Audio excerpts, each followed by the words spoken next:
Sherlock Holmes and the Case of the Scarlet Undertaker. Chapter 1. The Curious. Let a persistent autumn fog had settled over London, transforming the city into a ghostly landscape where gaslight struggled against the gloom. It was during this dreary season that I found myself once again in the company of my dear friend, Sherlock Holmes, seated before the crackling fire in our lodgings at 221B Baker Street. Holmes had been uncharacteristically silent that morning, absorbed in the latest criminal gazette while occasionally making notations in a small leather-bound journal. I had just folded away the morning newspaper when Mrs. Hudson entered with the post and a fresh pot of tea. "Quite an interesting delivery for you today, Mr. Holmes," she remarked, handing him a peculiar envelope of deep crimson paper. Holmes examined it with immediate interest. "Curious," he murmured, holding the envelope to the light. "Italian-made. Paper, expensive quality, addressed with a steel-nibbed pen held by someone with a slightly trembling hand, likely a person of advanced age or perhaps suffering from nervous agitation. I had grown accustomed to my friend's remarkable deductions from the seemingly mundane, yet I never ceased to be amazed by them. 'And you deduce all that without even opening it?' I asked. "The envelope often tells more than the letter itself, Watson," Holmes replied with a slight smile. He carefully slid open the crimson paper with his penknife and withdrew a single sheet of matching stationery. His eyes darted across the page, and I observed a subtle change in his expression, the slight narrowing of his eyes that indicated something had captured his full attention. "What is it, Holmes?" I inquired after several moments of silence. "It appears we have been invited to attend a funeral, Watson," he replied, passing me the letter. "Tomorrow at noon, for a man neither of us has ever met." The letter was written in an elegant, if somewhat unsteady hand. "Mr. Holmes, though we have never been acquainted, I implore you to attend the funeral of Mr. Edward Harrington tomorrow at St. Mary's Cemetery in Kensington at precisely noon. You will observe something at this service that may interest your particular talents. Should your observations match my suspicions, I shall call upon you afterward. Please bring your trusted companion, Dr. Watson, as a medical opinion may prove valuable. A concerned citizen." "Most peculiar," I remarked, returning the letter. "Do you know anything of this Edward Harrington?" Holmes had already risen and was consulting one of the many scrapbooks in which he meticulously preserved newspaper clippings related to various crimes and persons of interest. After a moment, he extracted a small column dated 3 days prior. "Edward Harrington, aged 63, found dead in his study at his Kensington home. Apparent natural causes. A heart seizure, according to the coroner's initial report. He was a retired banker who had amassed a considerable fortune through investments in colonial enterprises. Left behind a wife 20 years his junior. No children from this marriage, though 2 sons from a previous union." Holmes closed the book with a snap. "Hardly seems the stuff of mystery, yet our correspondent clearly believes otherwise." "Will you attend, then?" I asked, already knowing the answer. "Indeed, Watson. The crimson stationery alone presents an intriguing detail. Such paper is uncommon, typically reserved for formal invitations among certain aristocratic circles. Yet here it has been used to summon us to a funeral. The choice of color cannot be coincidental. Scarlet is hardly traditional for death notices." Holmes picked up his pipe and began to pack it with tobacco from the Persian slipper he kept by the fireplace. "There is also the matter of our correspondents' anonymity. Why not simply state their suspicions directly?" "No, they wish us to form our own conclusions first, unbiased by their perspective. That suggests someone of methodical mind, perhaps even someone familiar with my methods." The rest of that day passed uneventfully, though I noticed Holmes was restless, pacing the sitting room while deep in thought. He disappeared for several hours in the afternoon, returning just before dinner with flecks of cemetery soil on his boots. Clearly, he had been conducting preliminary investigations into the late Mr. Harrington. That evening, while I wrote letters by the fire, Holmes played his violin, not the energetic compositions that typically indicated his excitement about a new case, but rather melancholy pieces that seemed to reflect the somber nature of our upcoming engagement. The following morning dawned gray and cold. We departed Baker Street in a hansom cab, Holmes unusually quiet during our journey. As we approached St. Mary's Cemetery, I observed a modest gathering of mourners near a freshly dug grave. The attendees were few, perhaps 15 in total, suggesting either a private service or a man of limited social connections. "Observe everything, Watson," Holmes whispered as we joined the assembly at a respectful distance. "Pay particular attention to the Undertaker and the widow." I followed his gaze to where a slender woman dressed in elaborate black mourning clothes stood beside the grave. Her face was obscured by a heavy veil, but her rigid posture conveyed more tension than grief. Beside her stood two gentlemen in their 30s, bearing enough resemblance to each other to suggest they were brothers, undoubtedly the sons from Harrington's first marriage.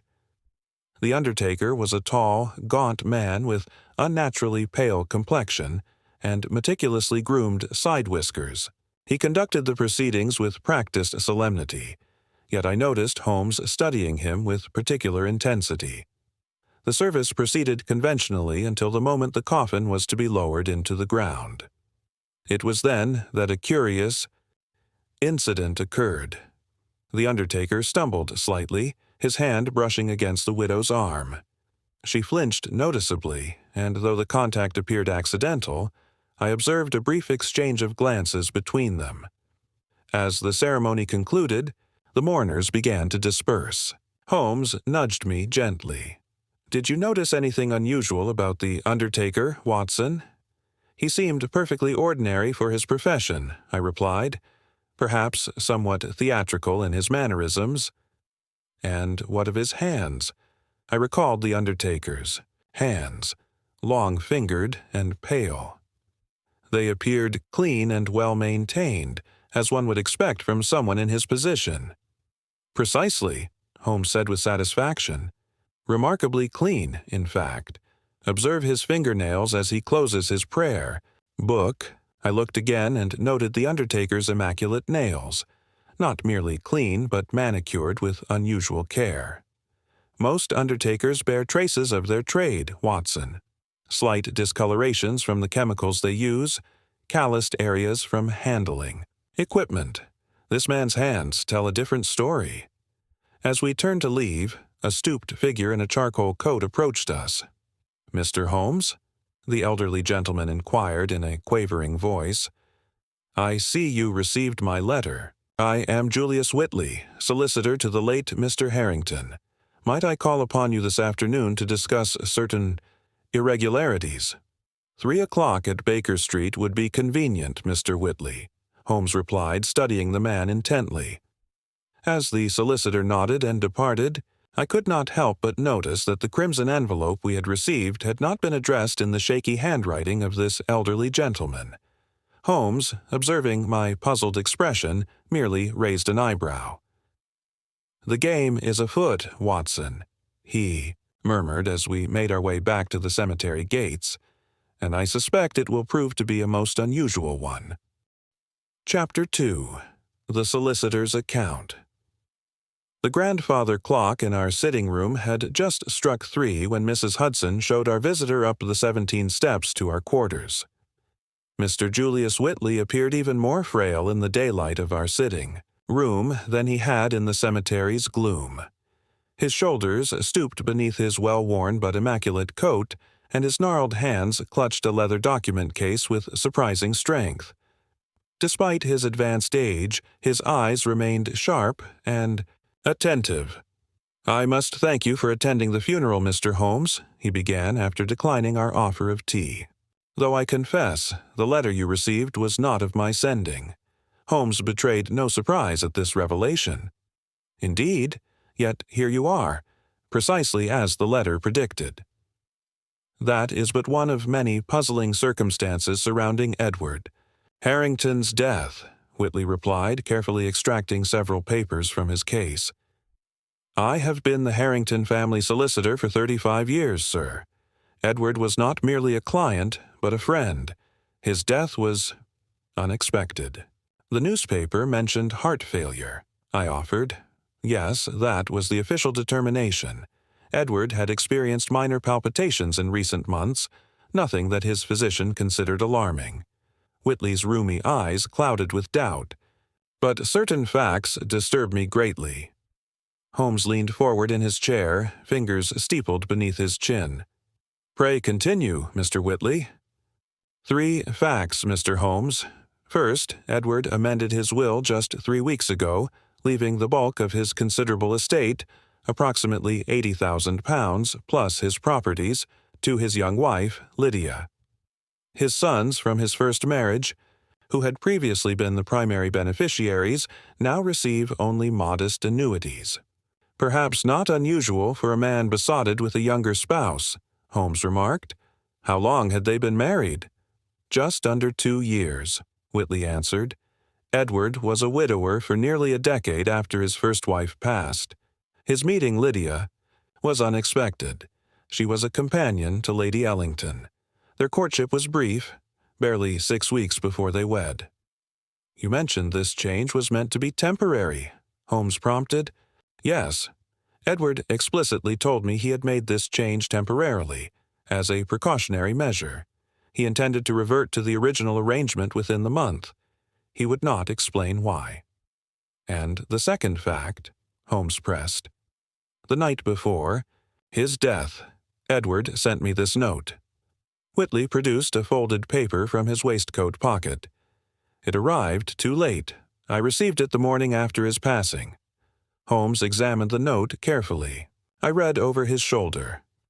Julius, I fear I have made a grave error in judgment. We must speak urgently regarding L and possible complications with V. Will call tomorrow morning. Edward. L presumably refers to Lydia, his wife, Holmes mused. But who or what is V? I haven't the faintest notion, Whitley confessed. In all our years of correspondence, he never mentioned any person or business matter by that initial. And the third fact? Holmes pressed gently.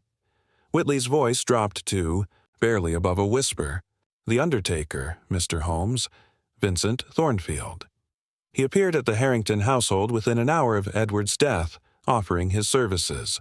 Most unusual, as the family has traditionally used Blackwood & Sons for generations. More disturbing. Still, Mrs. Harrington accepted his offer immediately, without consultation. Holmes's eyes flickered with interest. Indeed, this Thornfield, is he established in the profession? That's just it, sir. I made inquiries. His mortuary opened only 6 months ago. He has no reputation to speak of, yet he has secured the funerals of 3 wealthy clients in recent weeks. Whitley hesitated.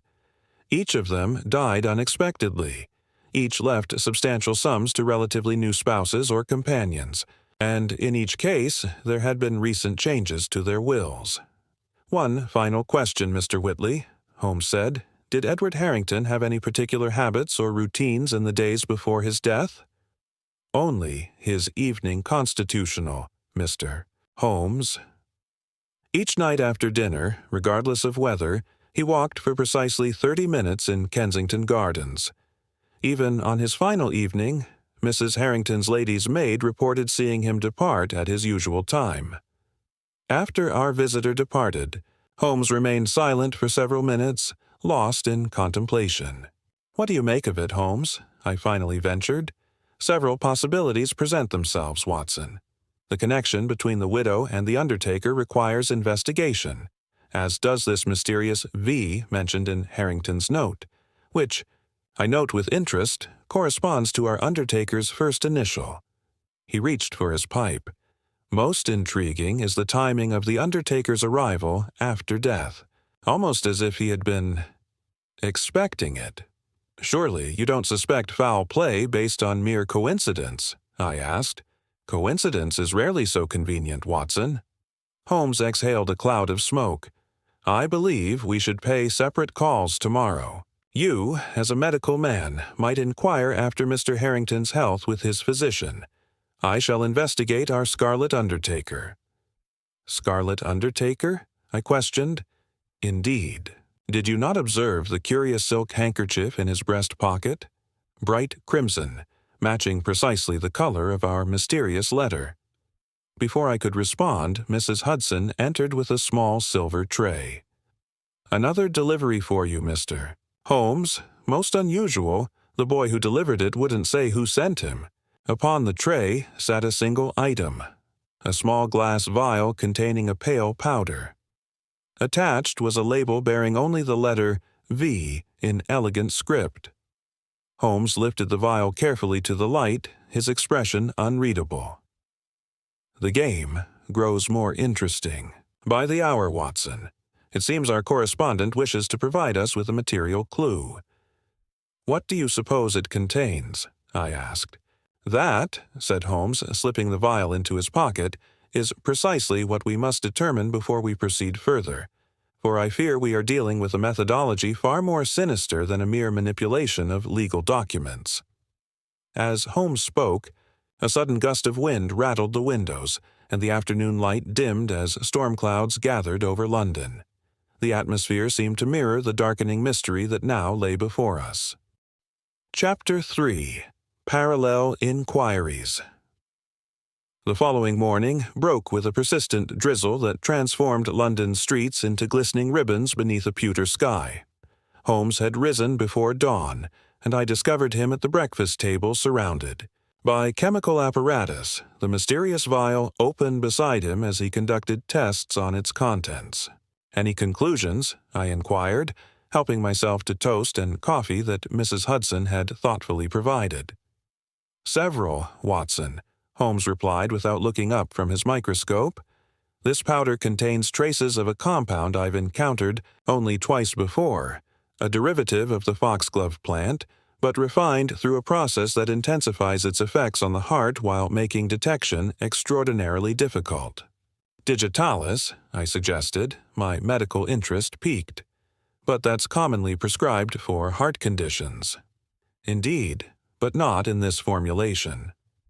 Holmes finally glanced up, his eyes bright with the excitement of discovery. This particular preparation was documented in a monograph by Professor Reichenbach of Vienna, a theoretical study on untraceable poisons. The journal was promptly withdrawn from circulation after concerns were raised about its potential applications. "You believe Harrington was poisoned, then?" "It presents a compelling possibility. A man with a mild heart condition would be the perfect target. The symptoms of poisoning would manifest as a natural progression of his existing ailment." Holmes pushed away his scientific instruments. "Your mission today becomes even more vital, Watson. You must determine whether Harrington's physician observed any unusual symptoms that might confirm our suspicions." After a hasty breakfast, we parted ways outside Baker Street, Holmes bound for Marylebone in search of information about our mysterious Undertaker, while I made my way to Harley Street where Dr. Malcolm Fenwick maintained his practice.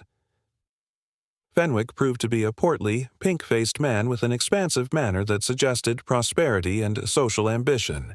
His consulting rooms were lavishly appointed, betraying a practice that catered to London's wealthier inhabitants. "Dr. Watson," he exclaimed after I presented my card, "I've read your accounts of Holmes's cases with great interest. How might I assist you today? Not feeling unwell, I hope?"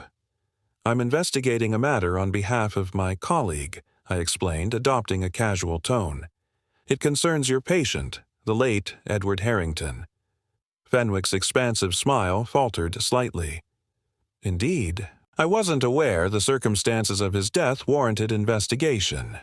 Merely a routine inquiry at the request of his solicitor. Mr. Whitley has some concerns about the suddenness of Mr. Harrington's passing."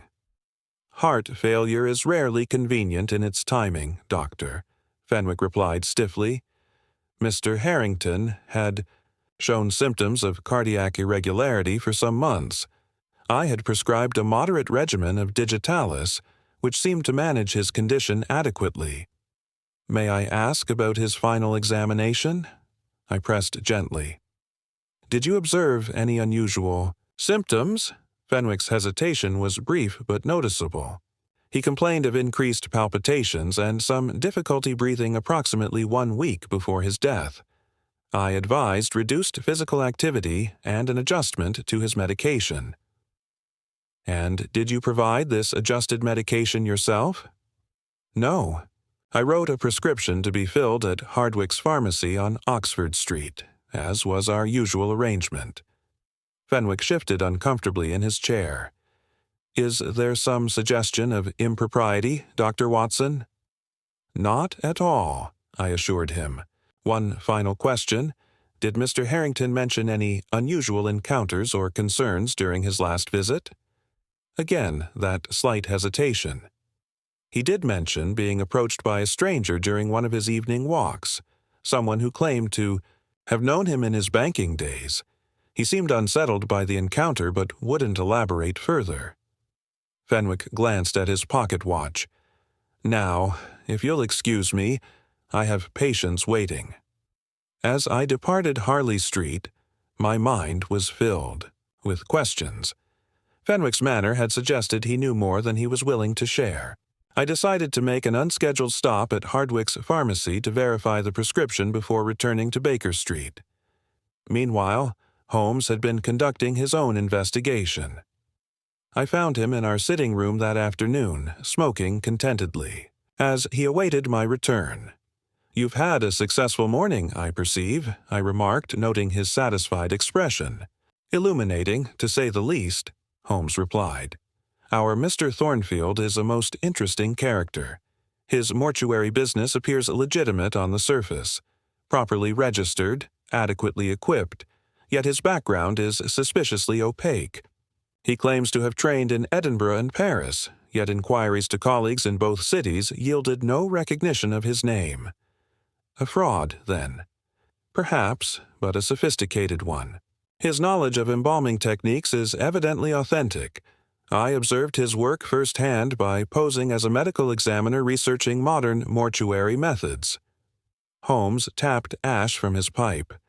But what truly captured my interest was his clientele.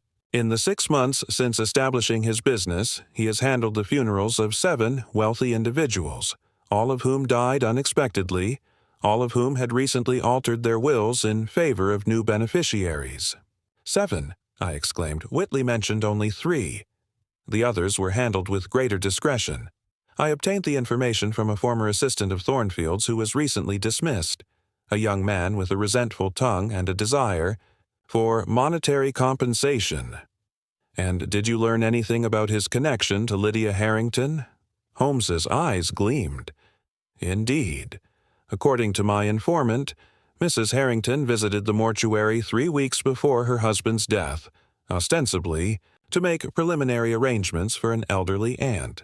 During this visit, she and Thornfield conversed privately for nearly an hour. 3 weeks ago, precisely when Harrington changed his will, I noted. Precisely. And now, Watson, what did you discover from Dr. Fenwick? I related my conversation with the physician, including his reluctance to discuss certain aspects of Harrington's final days and the unexplained encounter during his evening walk. Most interesting, Holmes mused. And the pharmacy? I confirmed that Harrington's prescription was indeed filled at Hardwick's 1 week before his death. However, the pharmacist recalled something unusual. An elegant woman claiming to be Mrs. Harrington collected the medication instead of the usual servant. Holmes sprang from his chair. Excellent work, Watson. The pieces begin to align. Consider, Lydia meets secretly with Thornfield. Shortly thereafter, Harrington changes his will and encounters a mysterious stranger. His medication is collected by his wife, and within days, he is dead. He began pacing energetically. Yet we still lack definitive proof of foul play. The body has been interred, and without evidence of the poison in his system. A sharp knock interrupted his speculation. Mrs. Hudson entered bearing a note. A boy just delivered this, Mr. Holmes. Said it was most urgent. Holmes tore open the envelope and scanned its contents, his expression darkening. "It appears our investigation has not gone unnoticed, Watson. This note, again on crimson paper, contains a warning. Desist your inquiries if you value your safety. Some secrets are better left buried with the dead." "A threat?" I asked, concerned. "And confirmation we're on the right path." Holmes reached for his coat. "Tonight, Watson, we shall pay a visit to Kensington Gardens. I believe it's time we retraced Edward Harrington's final constitutional, and perhaps encounter this mysterious stranger ourselves." As we prepared to depart, Holmes suddenly paused by the door. "Bring your revolver, Watson. I suspect we may be walking into the lion's den." Chapter 4. A Nocturnal Encounter. The gas lamps of Kensington Gardens cast eerie halos through the evening mist as Holmes and I made our way along the gravel paths. It was precisely 8 o'clock, the time when Edward Harrington would have begun his final constitutional. The rain had ceased, but the damp air clung to our faces, and fallen leaves formed a treacherous carpet underfoot. According to Whitley's information, Harrington would enter the gardens through the north gate and follow this path toward the round pond, Holmes explained, moving with purpose despite the gathering darkness. He would then circuit the water once before returning via the same route, a journey of approximately 30 minutes. "And you believe his mysterious encounter occurred somewhere along this path?" I asked, my hand resting reassuringly on the revolver in my pocket. "It presents the most logical opportunity. Harrington was a creature of habit. Anyone wishing to approach him discreetly would know precisely where to find him at this hour." Holmes paused, surveying our surroundings with keen attention. "We shall mimic his route exactly, and observe who might take an interest in our presence."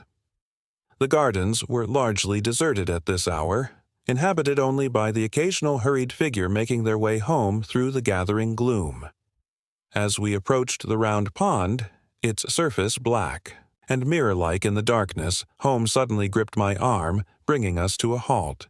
"We are being followed, Watson," he whispered. "Do not turn around. Continue walking at the same pace, but be alert." We proceeded along the path, maintaining our unhurried pace despite the prickling sensation between my shoulder blades. Holmes, seemingly absorbed in casual conversation, was surreptitiously monitoring our pursuer using the polished silver case of his pocket watch as a makeshift mirror. "A tall figure in a dark coat," he murmured, moving with considerable stealth. "When we reach that cluster of elms ahead, we shall separate. You continue along the path while I double back through the trees. With luck, we shall catch our shadow between us."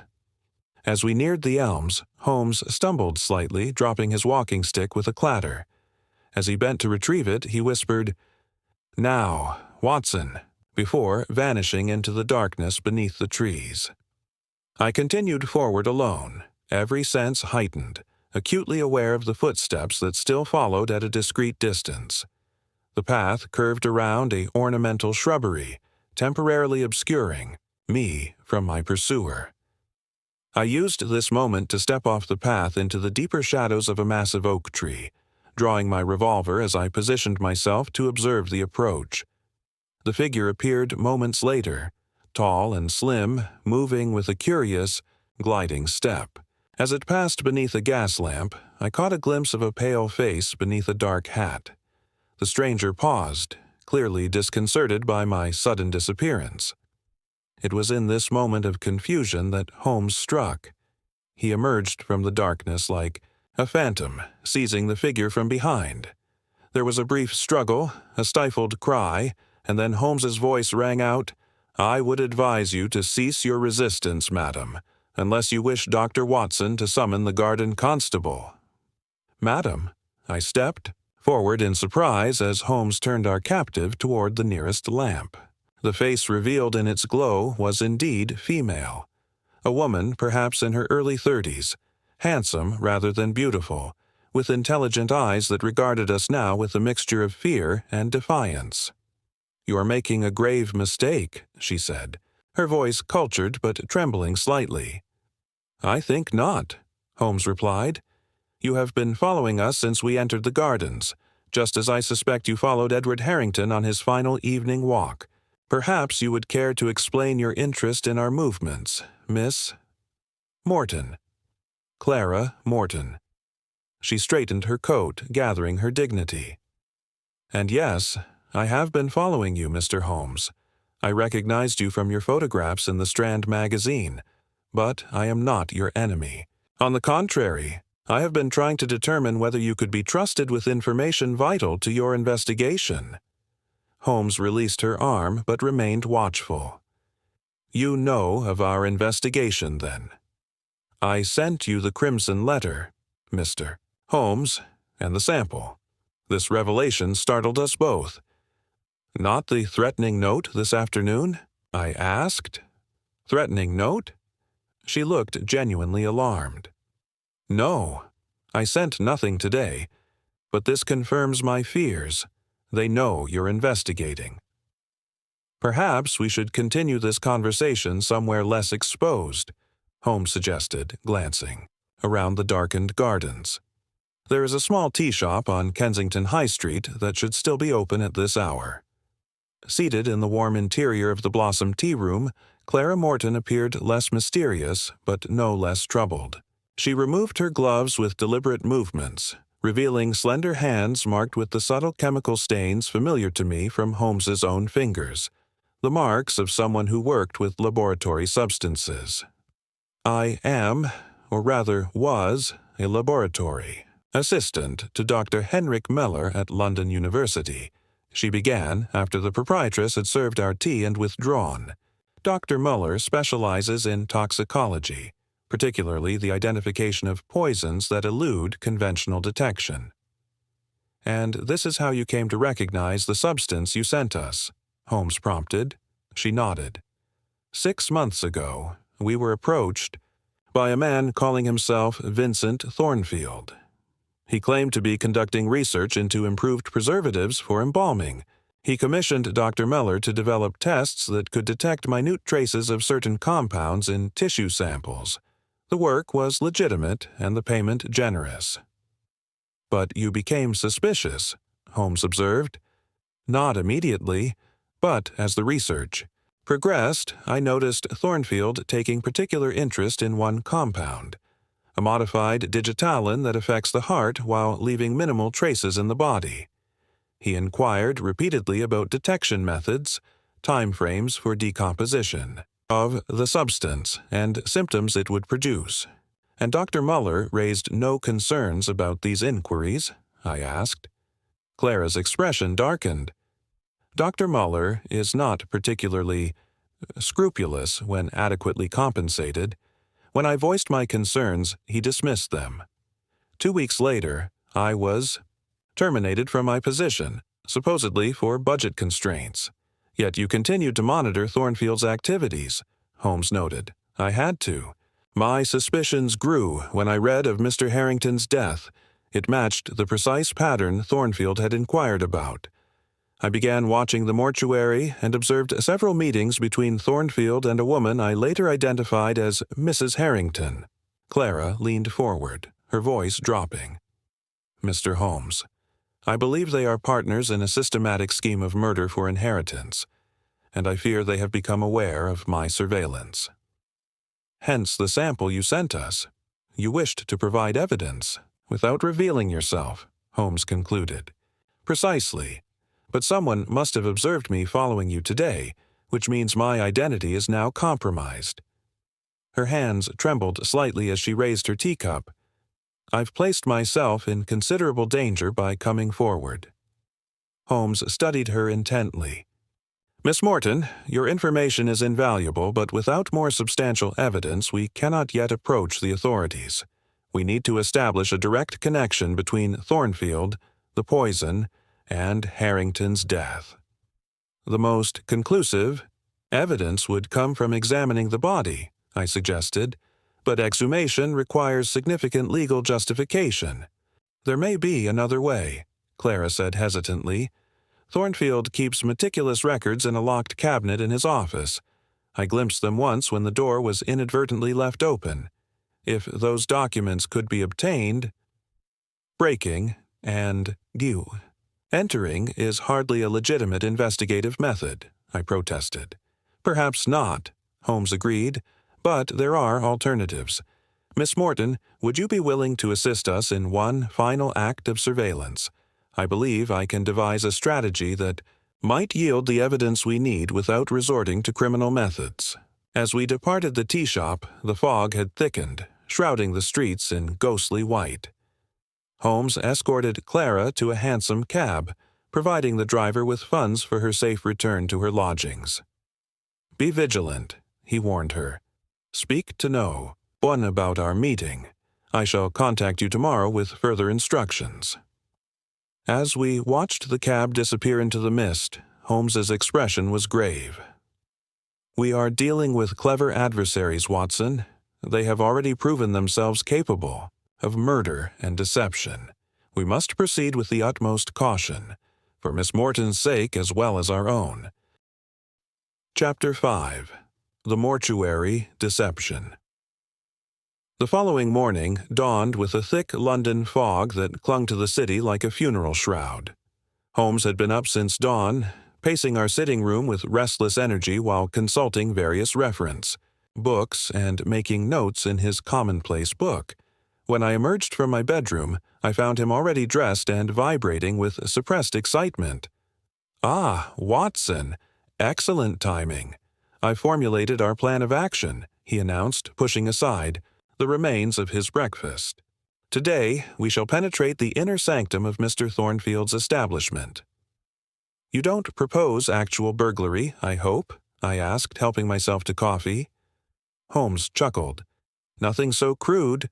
We shall enter by invitation, under the perfect pretext. He handed me a small newspaper clipping. The late Lord Carmichael's funeral is scheduled for this afternoon. His body currently resides at Thornfield's mortuary, awaiting final arrangements. And how does this help us? Lord Carmichael was my mother's second cousin, a distant connection, but sufficient for us to pay our respects without raising suspicion. Holmes's eyes gleamed with anticipation. While I engage Thornfield in conversation about the arrangements, you will request use of his facilities to compose yourself after viewing the deceased, emotional distress being a perfect excuse to gain privacy. And Miss Morton's role in this scheme? She will create a timely distraction at the precise moment we require it, Holmes replied. I've already dispatched a messenger with instructions. By early afternoon, we found ourselves standing before a narrow, elegant building on Marylebone Road. A discreet brass plaque identified it as Vincent Thornfield, Mortuary Services and Funerary Arrangements. The establishment presented a facade of somber respectability, with darkened windows and immaculate stonework. Remember, Watson, Holmes murmured as we approached the entrance. Observe everything, but maintain the demeanor of mourners. The interior was tastefully appointed in muted colors, with velvet draperies and subdued lighting creating an atmosphere of dignified grief. A slender young man with a cadaverous face approached us silently. We've come to pay our respects to Lord Carmichael, Holmes explained, adopting a suitably mournful expression. I am Sherlock Holmes, a family relation. Might we view the deceased before tomorrow's service? Of course, sir. Please follow me. The assistant led us through a doorway into a viewing room, where a coffin rested on a draped platform. Mr. Thornfield is currently engaged with another client but will join you shortly. Please take all the time you require. Once alone, Holmes immediately began a swift, silent examination of the room, his keen eyes noting every detail while maintaining the appearance of respectful contemplation. I positioned myself near the doorway to provide warning of approaching footsteps. Expensive furnishings but recently acquired, Holmes whispered. The carpet shows minimal wear, and the paint on the moldings is scarcely 3 months old. Mr. Thornfield has spared no expense in establishing his credibility. The door opened to admit Vincent Thornfield himself. the same tall, gaunt figure we had observed at Harrington's funeral. Up close, I noted his unnaturally pale complexion, likely achieved through cosmetics, and his meticulously manicured hands. The crimson handkerchief was again present in his breast pocket. "Mr. Holmes, Dr. Watson," he greeted us with professional solemnity. "Please accept my condolences on your loss. Lord Carmichael has been prepared with the utmost care and respect." "I appreciate your attention to detail, Mr. Thornfield," Holmes replied. "My cousin spoke highly of your establishment. He specifically requested your services, I understand." A flicker of surprise crossed Thornfield's features before his professional mask returned. "Indeed, Lord Carmichael made arrangements with us some weeks ago. A prudent gentleman." "Might I inquire as to the cause of death?" Holmes asked. "The family has received somewhat conflicting reports." "Heart failure, I believe," Thornfield replied smoothly. "Not uncommon for gentlemen of his years and robust lifestyle. Now, if you'll excuse me for a moment, I must consult with my assistant regarding tomorrow's transportation arrangements." As Thornfield departed, Holmes turned to me with a significant look. "Heart failure, the same convenient diagnosis as Harrington. Note how he brushed aside my implication of a pre-existing relationship with Carmichael." He glanced at his watch. "Miss Morton's distraction should occur in approximately 3 minutes. Be prepared to act swiftly." When Thornfield returned, I executed my portion of the plan, pressing a hand to my chest and adopting an expression of distress. "I beg your pardon," I said shakily. "Viewing the deceased has affected me more profoundly than anticipated. Might I trouble you for the use of your washroom to compose myself?" "Of course, Doctor. Down the corridor, second door on the left," Thornfield directed, his expression appropriately sympathetic. I made my way down the hallway, noting the layout of the establishment. The washroom was where Thornfield had indicated, but beyond it lay 2 more doors, one ajar, revealing a glimpse of what appeared to be a private office. The second, marked "private," was firmly closed. From the front of the building came the sudden sounds of commotion, raised voices and the crash of breaking glass. Miss Morton's distraction had begun. I heard Thornfield's hurried footsteps moving toward the disturbance, and I seized the opportunity to slip into his office. The room was meticulously organized with a large desk dominating the space. Against the far wall stood the cabinet Clara had mentioned, an imposing oak piece with a substantial lock. I tried the drawers of the desk, finding most unlocked but containing only mundane business correspondence. The bottom drawer, however, was secured. Using techniques I had learned from Holmes, I examined the lock carefully before employing a letter opener from the desk to manipulate its simple mechanism. The drawer slid open to reveal a leather-bound ledger and a small key that I suspected would open the cabinet. The sound of the front door closing indicated the distraction had concluded. With time running short, I quickly examined the ledger, discovering a list of names, including both Harrington and Carmichael, alongside dates, figures, and cryptic notations. I hastily copied several entries onto a small notepad I carried, replaced the ledger, and secured the drawer just as footsteps approached once more. I had barely stepped back into the hallway when Thornfield appeared, his composure slightly disturbed. "My apologies for the disruption, Dr. Watson. A most unfortunate incident. A woman claimed we had mishandled her father's remains, causing quite a scene before my assistant calmed her. Completely unfounded, of course. These situations can be most trying," I sympathized. "Grief often manifests in unpredictable ways." We returned to the viewing room where Holmes was examining Lord Carmichael's body with what appeared to be sentimental interest, but which I recognized as careful scrutiny. "Are you recovered, Watson?" he inquired solicitously. "Perhaps we should conclude our visit if you're unwell." As we took our leave, Thornfield pressed his card into Holmes's hand. "Should you require any assistance with family arrangements in the future, Mr. Holmes, please don't hesitate to contact me. My services are always available to relations of distinguished clients." Once safely away and ensconced in a hansom cab, Holmes turned to me eagerly. "Well, Watson, were you successful?" "I located a ledger with names and figures," I reported, showing him my notes. Harrington's name appears with the date of his death, followed by the figure 80,000, the approximate value of his estate. Similar entries exist for 7 other individuals, including Lord Carmichael. Holmes examined my transcription with intense concentration. "Excellent work, Watson. And did you observe anything unusual about Lord Carmichael's body?" I had no opportunity to examine it closely. I did. There was a barely perceptible discoloration at the base of his fingernails, consistent with the effects of the poison sample we received. Holmes's expression was grim. "I believe we now have sufficient evidence to consult Inspector Lestrade. This conspiracy extends beyond isolated incidents into a pattern of calculated murders." As our cab rattled through London's foggy streets, a troubling thought occurred to me.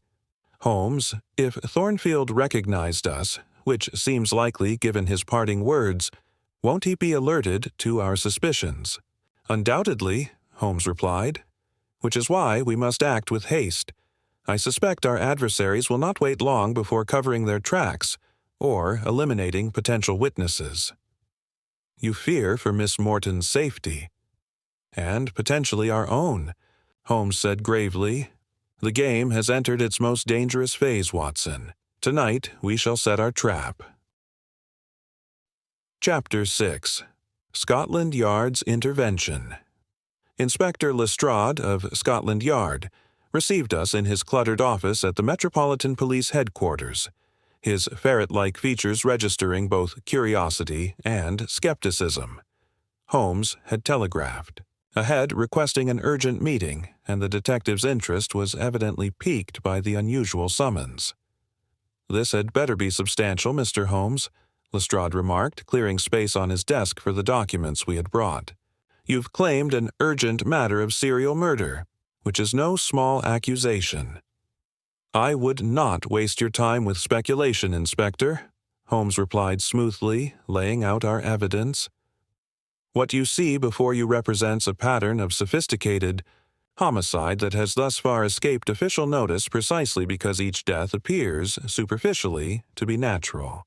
For the next quarter hour, Holmes methodically outlined our findings: the suspicious deaths, the consistent pattern of altered wills, the connection between Thornfield and the victims, and the evidence from my notes copied from the Undertaker's hidden ledger. Throughout this presentation, Lestrade's expression gradually transformed from skepticism to grave concern.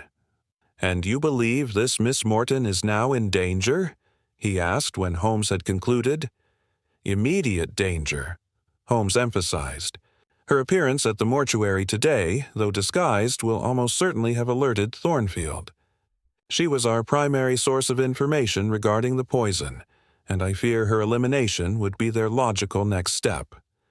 Lestrade drummed his fingers on the desk. "Your evidence is compelling, but largely circumstantial. Without a chemical analysis of the victim's remains, I cannot secure an exhumation order based solely on a ledger of names and figures, which could be perfectly innocent funeral expenses." "Then we must catch them in the act," Holmes declared, leaning forward intently. "I propose a stratagem that will force their hand and provide you with the irrefutable evidence you require." "I'm listening," Lestrade said cautiously.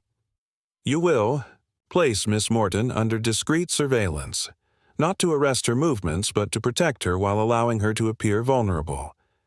Meanwhile, Watson and I will ensure that news reaches Thornfield and Mrs. Harrington suggesting that Mr. Morton possesses documented evidence of their crimes, evidence she intends to present to the authorities tomorrow morning." "You're using her as bait," I protested. "With her full knowledge and consent," Holmes countered. "She has already demonstrated considerable courage in this matter. Furthermore, she will not be in actual danger, as your officers will be positioned." to intervene the moment any attempt is made against her. Lestrade considered this plan, his brow furrowed. "And where will you and Dr. Watson be during this operation?" "Conducting a parallel investigation that requires our specific attention," Holmes replied cryptically. "The less you know of our movements, the more convincing your official ignorance will be should questions arise later." After further discussion of logistics and timing, Lestrade reluctantly agreed to the plan. 4 of his most trusted officers would maintain surveillance on Miss Morton's lodgings beginning immediately, while others would be dispatched to monitor Thornfield's mortuary. "I shall expect full disclosure of your activities afterward, Holmes," Lestrade warned as we prepared to depart. "No unilateral arrests or confrontations. This remains an official police matter. You shall have the first opportunity to apply the handcuffs, Inspector," Holmes assured him with a thin smile. Night had fallen by the time we left Scotland Yard, and a biting wind swept along the Thames as we crossed Westminster Bridge in search of a cab. Holmes was uncharacteristically silent, his collar turned up against the cold, his expression remote with concentration. "You didn't fully disclose our plans to Lestrade," I observed as we finally secured transportation. "With good reason," Holmes replied, directing the driver to Kensington. "Our next move requires delicacy that police involvement would compromise." "And what exactly is this next move?" "We are going to pay a social call on the widow Harrington," Holmes announced. "I believe the time has come to observe her reaction when confronted with what we know, or rather, what we will lead her to believe we know." The Harrington residence proved to be an impressive townhouse set back from the street behind ornate iron gates. Lights glowed warmly behind heavy curtains, creating an illusion of domestic tranquility that seemed at odds with our suspicions about its mistress. "Follow my lead, Watson," Holmes murmured as we approached the entrance. "We are concerned family. Friends, nothing more. Observe her reactions carefully, particularly her hands and breathing when certain topics arise." The butler, who admitted us, was appropriately solemn, escorting us to an elegantly appointed drawing room where Lydia Harrington received visitors. She rose as we entered, a striking woman in her early 30s, her mourning clothes emphasizing her fair complexion and golden hair. I detected no sign of recognition or alarm at Holmes's introduction, merely polite inquiry. "Mr. Holmes, Dr. Watson, to what do I owe this unexpected call? I don't believe we've been previously acquainted."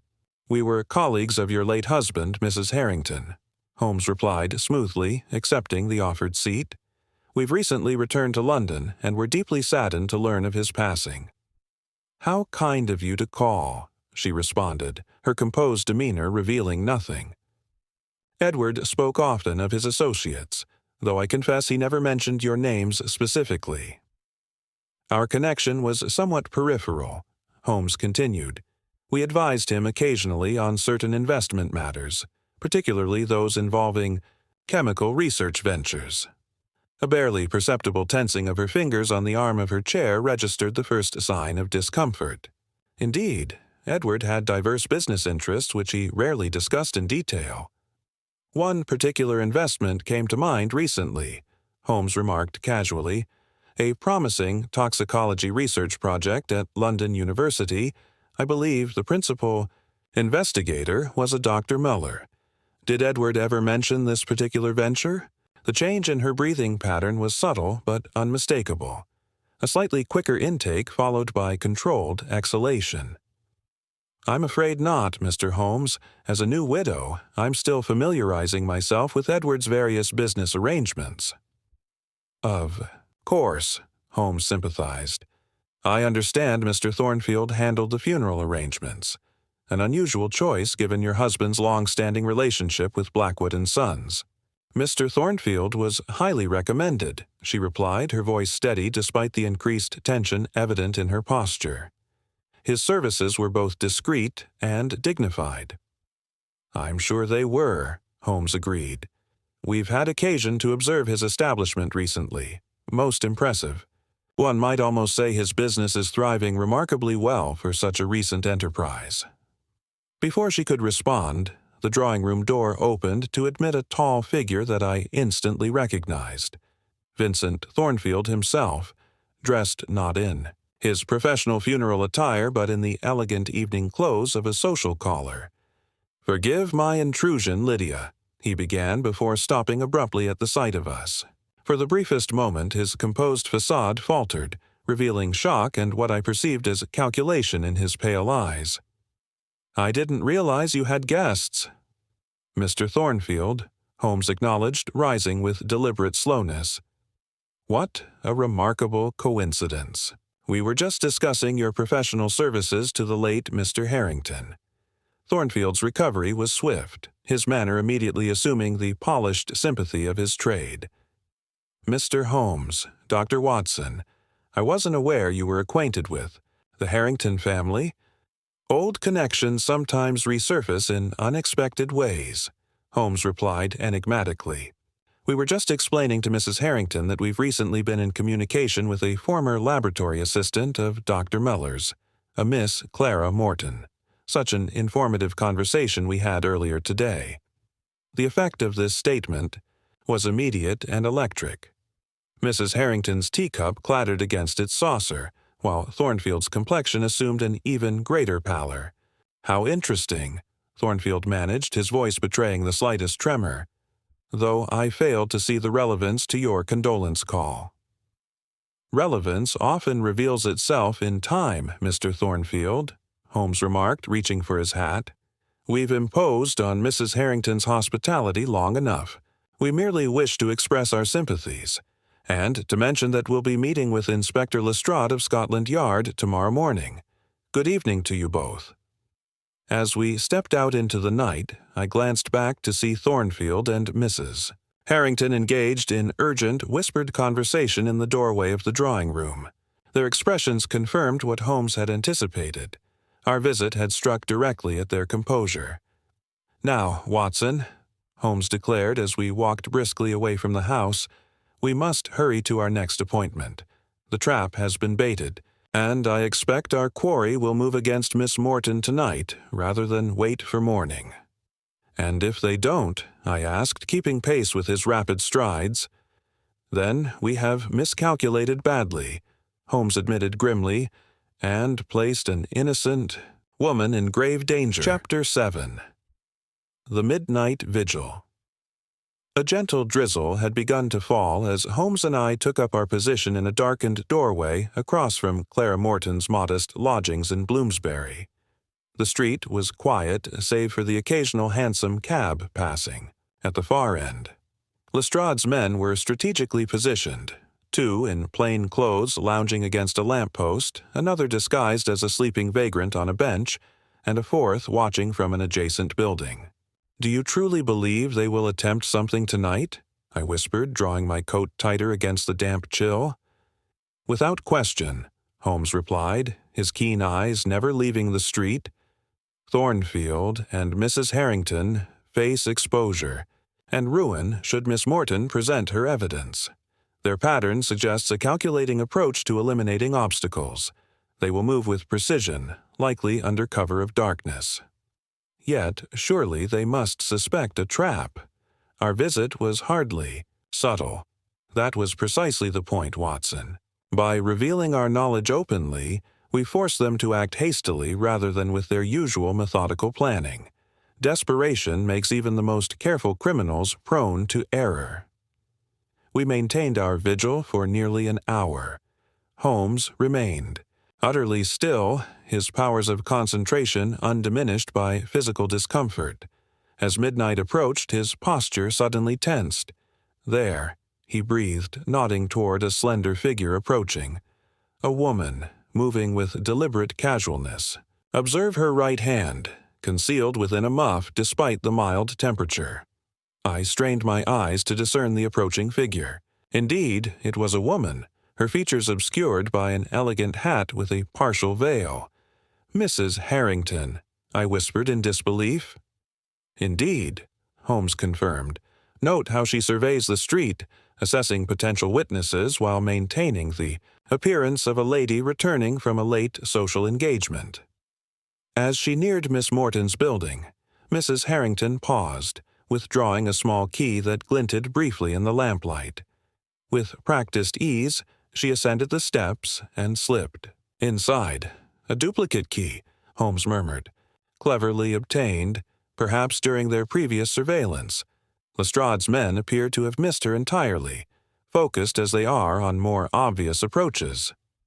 "Shouldn't we alert them?" I asked urgently. "Not yet. We must catch her in the act to secure an unassailable case."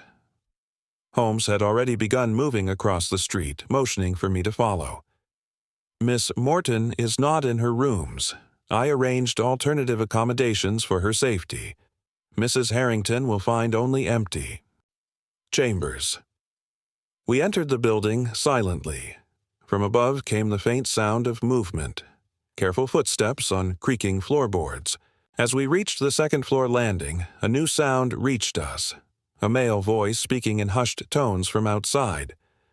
Holmes gestured for me to continue upward while he moved to the window. When he rejoined me, his expression was grim. "Thornfield has arrived," he informed me quietly. "He's speaking with one of Lestrade's men, the vagrant on the bench, who appears to be providing some explanation. Our Undertaker is cleverer than I anticipated." We proceeded to the third floor, where a thin line of light showed beneath Miss Morton's door. Holmes motioned me to position myself on one side while he took the other. "She's searching systematically," Holmes whispered. "Soon she'll realize her quarry is absent." Barely had he finished speaking when a sharp exclamation came from within. The door flew open, and Mrs. Harrington emerged, her composure shattered. She froze upon seeing us, her face paling. "Good evening, Mrs. Harrington," Holmes said calmly. "Searching for Miss Morton, or perhaps for the evidence she possesses." She drew herself up with remarkable poise.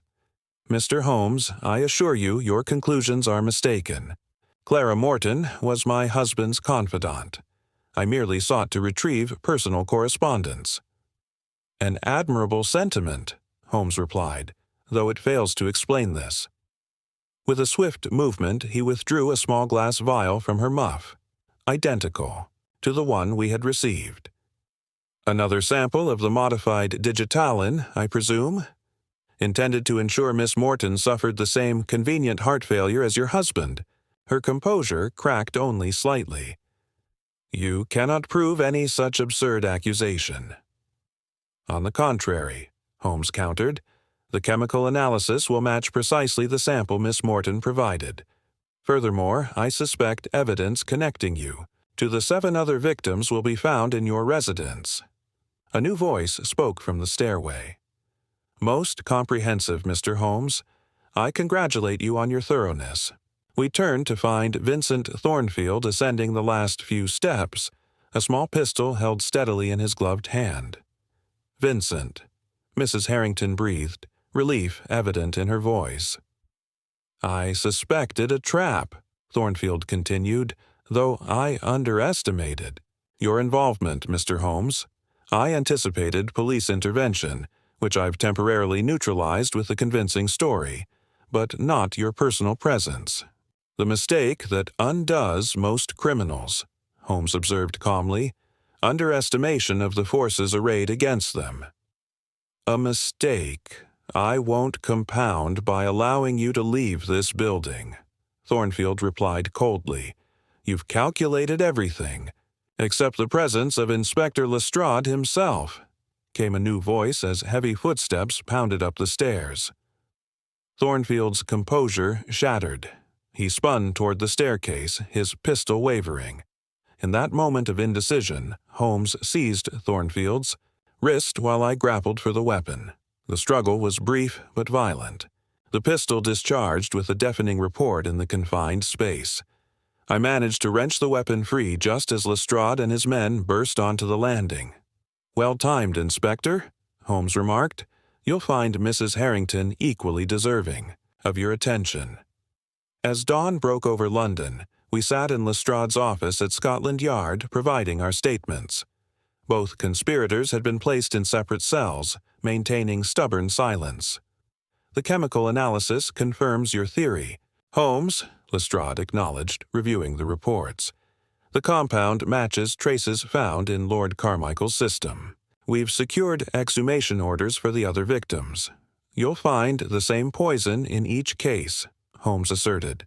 A brilliant scheme: identify wealthy individuals with minor heart conditions, introduce them to a potential companion, administer the poison gradually, then collect the inheritance after manipulation of the will. And Thornfield's role? Lestrade inquired. As Undertaker, he ensured no suspicious questions arose about the deaths while sharing in the proceeds. Their mistake was expanding their operation into a detectable pattern. The true hero is Miss Morton, I added. Without her suspicions and courage, they might have continued indefinitely. Indeed, Holmes agreed. There remains only one mystery I haven't fully resolved. And what's that? Lestrade asked. Holmes' expression grew thoughtful. The identity of our anonymous correspondent, the sender of the first crimson letter that brought us into this case. Chapter 8. The Scarlet Thread. The case of the Scarlet Undertaker, as it came to be known in my private chronicles, seemed all but resolved as we departed Scotland Yard that grey morning. Vincent Thornfield and Lydia Harrington remained in custody, with mounting evidence ensuring their eventual conviction. Yet Holmes maintained an air of preoccupation that suggested the puzzle was not entirely complete to his satisfaction. "You're still troubled by the identity of our anonymous correspondent," I observed as we settled into our sitting room at Baker Street, weary from our night's exertions but too stimulated for sleep. "It represents the one loose thread in an otherwise neatly tied case," Holmes admitted, sinking into his armchair and reaching for his pipe. "The crimson stationery, Watson. It continues to intrigue me. Why that particular choice? It suggests a deliberate signature, a calling card of sorts." "Could it not have been Miss Morton herself?" I suggested. "Perhaps she was reluctant to identify herself directly until she had assessed our willingness to investigate." Holmes shook his head. "Miss Morton was genuinely surprised when I mentioned the letter during our meeting in Kensington Gardens.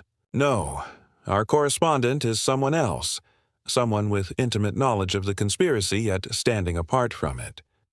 Further speculation was interrupted by Mrs. Hudson, who entered bearing a telegram. Holmes tore it open eagerly, his eyes scanning. The brief message before a smile of satisfaction crossed his features. "From Lestrade," he explained. "The preliminary examination of Edward Harrington's exhumed remains has confirmed traces of our mystery poison. The case against our conspirators grows stronger by the hour." "Justice will be served, then," I remarked, though I confess I remain curious about how this partnership between Thornfield and Mrs. Harrington initially formed. "A question I intend to explore," Holmes replied, rising with renewed energy. "Get some rest, Watson. This evening we have an appointment with someone who may provide the final pieces of this puzzle." Despite my curiosity, exhaustion claimed me, and I slept heavily until late afternoon.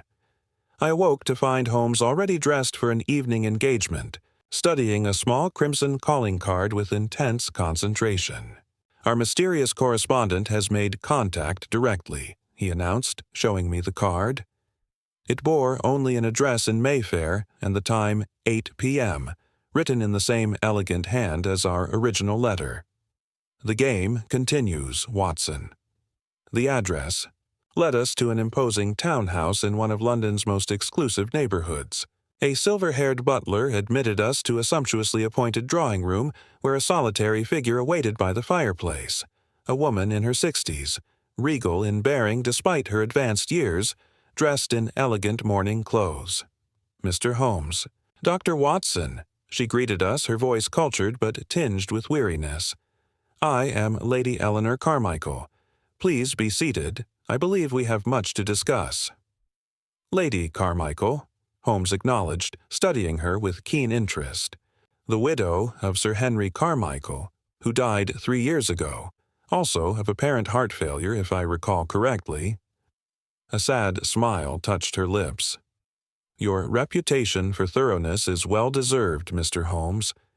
Yes, my husband was among the first victims of what you have uncovered, though at the time I had no proof, only suspicions that were dismissed as the paranoia of a grieving widow. You were our anonymous correspondent," Holmes stated rather than asked. "I was. When I read of Edward Harrington's death, I recognized the pattern immediately. The same Undertaker, the same unexplained symptoms, the same convenient will changes. It was happening again." Lady Carmichael's composed exterior briefly faltered. "I had failed to stop them after Henry's death, but perhaps I could prevent future tragedies." "Why not approach us directly?" I inquired. "Fear, Dr. Watson. Fear and uncertainty. I had already been branded as mentally unstable when I raised concerns about my husband's death. The crimson stationery was a personal touch. Henry always said it was as distinctive as my character." A ghost of a smile crossed her face before fading. "I needed to know if you would investigate based on the evidence alone, without being influenced by my reputation." "A test of sorts," Holmes observed. "Precisely. When you attended the funeral as requested, I knew you had taken the bait. The sample was my next contribution, obtained at considerable risk through a former household servant who had found employment with Mr. Thornfield." Holmes leaned forward, his expression intent. "Lady Carmichael, your assistance has been invaluable, but I sense there is more to your story than simple civic duty. What personal connection drives your pursuit of these conspirators?" Her eyes, sharp despite her years, held Holmes' gaze steadily. "Perspicacious as ever, Mr. Holmes. Yes, there is a deeper connection. Vincent Thornfield is my nephew by marriage, my late sister's son. I watched him grow from a charming boy into a manipulative young man with expensive tastes and few scruples." "And Mrs. Harrington?" I prompted. "Formerly Miss Lydia Thornfield, Vincent's sister, though she changed her name years ago after a scandal involving a married aristocrat. Their collaboration was a natural extension of their shared amorality." Lady Carmichael's voice hardened. "When Henry began showing interest in adopting Vincent into our business concerns, I warned him about my nephew's character. He dismissed my concerns as familial prejudice." "Then Henry became the first victim of their scheme," Holmes concluded. "The first successful victim," she corrected. "I believe there were earlier attempts that failed. Vincent had always resented what he perceived as his rightful inheritance being withheld. After Henry's death, the majority of the estate passed to his children from his first marriage, as per his will. I received only my widow's portion, which was substantial but far less than Vincent had anticipated gaining influence over through his relationship with Henry. So they refined their approach," Holmes noted, "ensuring future victims changed their wills before their convenient deaths." "Exactly. I've spent 3 years gathering evidence, Mr. Holmes, but lacked the authority or credibility to bring it to official attention. When I learned of your reputation, I saw an opportunity for justice at last." "Your evidence will prove invaluable at their trial," Holmes assured her. Lady Carmichael's expression grew troubled. "There is one final matter, a danger you should be aware of. Vincent and Lydia were not working alone. Their operation required medical knowledge beyond their capabilities and access to chemicals that aren't easily obtained." "Dr. Muller," I suggested, recalling the toxicologist mentioned by Clara Morton. Muller was a pawn, well paid but largely ignorant of the full scheme. No, they had another accomplice, someone with greater influence and deeper involvement. She withdrew a sealed envelope from her desk. "This contains the evidence I've gathered regarding this third conspirator. I dare not speak the name aloud, as their reach extends into surprising quarters." Holmes accepted the envelope with a thoughtful, expression. You believe this individual remains at large and potentially dangerous? I know it, she replied firmly, and I fear they may attempt to silence me, now that the primary scheme has been exposed. As if summoned by her words, a sharp report echoed from the street outside, unmistakably a gunshot. Holmes was instantly in motion, extinguishing the room's lamps before moving cautiously to the window. A shooter, positioned in the building opposite, he announced tensely. Watson, your revolver. I drew my weapon as Holmes guided Lady Carmichael to a position of safety behind a heavy bookcase. It seems your concerns were well-founded, my lady. The third conspirator has revealed themselves through action, if not identity. What now, Holmes? I asked, joining him at the window where the darkened street below offered glimpses of alarmed pedestrians and a constable rushing toward the disturbance. Now, Watson? Holmes replied, his face illuminated briefly by a flash of lightning from the gathering storm outside. Now, we hunt the most dangerous quarry of all, a desperate criminal with nothing left to lose. Chapter 9. The third conspirator. Holmes acted with characteristic decisiveness. Watson, remain with Lady Carmichael while I investigate the source of that shot. Keep away from the windows and allow no one to enter before I could protest. He had slipped from the room, moving with the silent efficiency that had often astonished me during our adventures. I guided Lady Carmichael to a corner of the room furthest from any potential line of fire, my revolver ready in my hand. You seem remarkably composed for someone who has just been shot at, I observed, noting her steady hands and resolute expression. When you've lived with fear for 3 years, Dr. Watson, it eventually becomes a familiar companion, she replied. Besides, I've taken precautions. The constable who responded so promptly is not here by coincidence. I arranged for police surveillance of my home after contacting Mr. Holmes. A wise precaution, I acknowledged, though I'm curious why you didn't simply turn your evidence over to the police from the beginning. Lady Carmichael's eyes flashed with momentary bitterness. When a woman of my age speaks of conspiracy and murder, she's dismissed as confused or seeking attention. Even with evidence, I needed an advocate of unimpeachable reputation. Hence, my approach to Mr. Holmes. 10 tense minutes passed before Holmes returned, accompanied by a uniformed police constable whose rain-dampened uniform suggested he had been engaged in a thorough outdoor search. The shooter escaped, Holmes announced, clearly frustrated. Left behind only this. He held up a small object that glinted in the firelight, a brass casing from a rifle cartridge. A marksman of considerable skill, firing from approximately 80 yards in poor visibility, hardly the work of an amateur. Professional assassin, I suggested. Possibly, though the choice of weapons suggests military training rather than the usual tools of London's hired killers. Holmes turned to Lady Carmichael. I've examined your evidence, my lady. The name you've identified is indeed disturbing, though perhaps not entirely surprising given the sophistication of this operation. Dr. Fenwick, she stated flatly, apparently deciding that secrecy was now pointless. Dr. Malcolm Fenwick, I exclaimed, recalling the portly, pink-faced physician I had interviewed, Harrington's doctor and physician to at least 3 other victims, Lady Carmichael confirmed.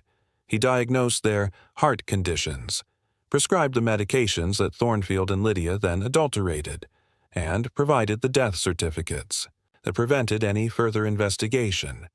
Holmes nodded grimly. The perfect accomplice, a respected Harley Street physician above suspicion, with the medical knowledge necessary to identify suitable victims and mask the true cause of death.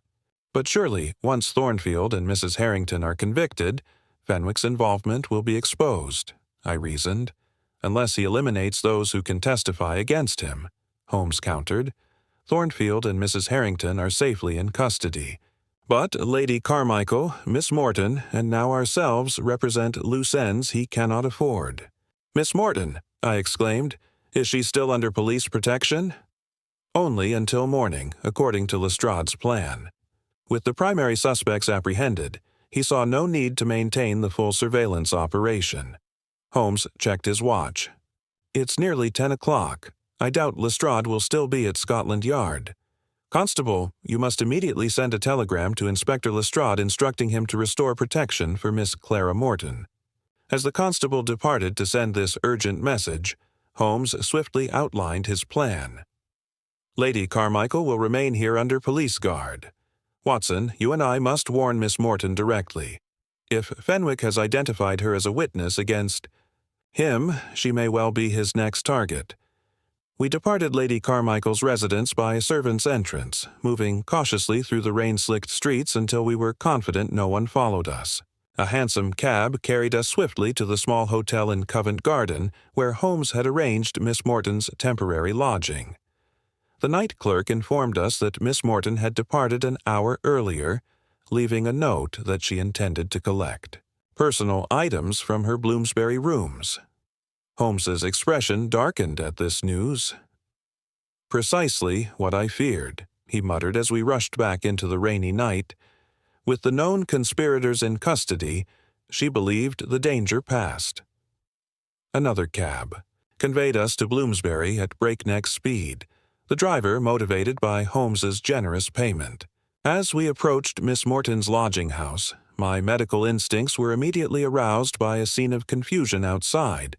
A small crowd had gathered despite the late hour and inclement weather. "Something's happened," I noted grimly, observing 2 constables attempting to maintain order. Holmes leaped from the cab before it had fully stopped, pushing through the onlookers with urgency. I followed close behind, hearing fragments of excited conversation that confirmed my worst fears. Someone had been attacked. The crowd parted for us when Holmes identified himself to the constables. On the wet pavement lay a still form, partially covered by a constable's cape. With a sense of foreboding, I knelt to examine the victim, pulling back the makeshift covering. To my immense relief, the unconscious face was not Clara Morton's, but that of a young man I recognized as the assistant from Thornfield's mortuary, the same disgruntled employee who had provided Holmes with information. "He's alive," I reported, noting the steady pulse and examining the wound on his temple. "Struck from behind with considerable force, but no lasting damage likely." "This grows more interesting by the moment," Holmes remarked, scanning the street with narrowed eyes. "Not Miss Morton, but Thornfield's former assistant. Why would Fenwick target him?" A constable approached us. "Begging your pardon, Mr. Holmes, but there's a young lady upstairs who's been asking for you. Said she had important information but wouldn't speak to anyone else." "Miss Morton?" Holmes asked sharply. "Yes, sir. She arrived just minutes after the attack, quite shaken but unharmed. She's waiting in her rooms." We found Clara Morton, pale but composed, seated beside her small fireplace. She rose at our entrance, relief evident in her expression. "Mr. Holmes, Dr. Watson, thank heavens you've come. Something terrible has happened." "Young Barker has been attacked," Holmes completed for her. "But that's not what has truly disturbed you, is it, Miss Morton? You've discovered something else." She nodded, retrieving a folded paper from her pocket with trembling hands. "This was pushed under my door at the hotel. I recognized Dr. Fenwick's handwriting from my time at the laboratory. He occasionally consulted with Dr. Muller." Holmes unfolded the note, holding it where I could read its contents as well. "Miss Morton, your testimony regarding the modified digitalin compound would implicate innocent parties while obscuring the true architects of these tragic events. Meet me at your lodgings at 10:30 to receive documentation that will reveal the complete truth. Come alone, or this evidence will be destroyed. Dr. M. Fenwick." "A transparent attempt to lure you into an ambush," Holmes observed grimly. "Fenwick must have been watching the hotel, then followed you here. Barker's presence was unexpected. Likely he came to warn you about Fenwick's involvement, having recognized him from visits to Thornfield's establishment." "Then Fenwick is still at large," I concluded, and now aware that his trap failed. Indeed, Holmes agreed, and he will be growing increasingly desperate. He turned to Miss Morton. "Did you observe anyone suspicious on your journey here?" "Only a cab driver who seemed unusually persistent," she replied. "He followed me for several streets after I declined his services." Holmes's eyes gleamed with sudden intensity. "Describe this cab, if you would." "Old and somewhat shabby, with a gray horse. The driver wore a heavy coat with a muffler covering most of his face, despite the rain having stopped." "Fenwick in disguise," Holmes declared. "A classic stratagem. The cab driver is nearly invisible on London's streets, able to observe without arousing suspicion." He moved to the window, carefully peering out from behind the curtain. "As I suspected, the cab is stationed at the corner, still watching this building." "What now, Holmes?" I asked, my hand moving instinctively to my revolver. "Now," Holmes replied with a tight smile, "we spring a trap of our own." Chapter 10. A Trap. Reversed.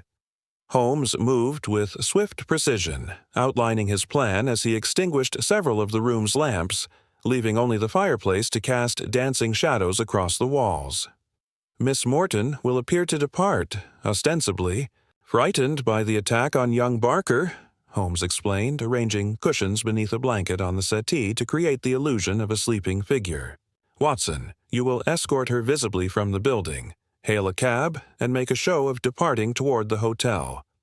"And you, Holmes?" I inquired, noting his focused expression as he examined the room's layout.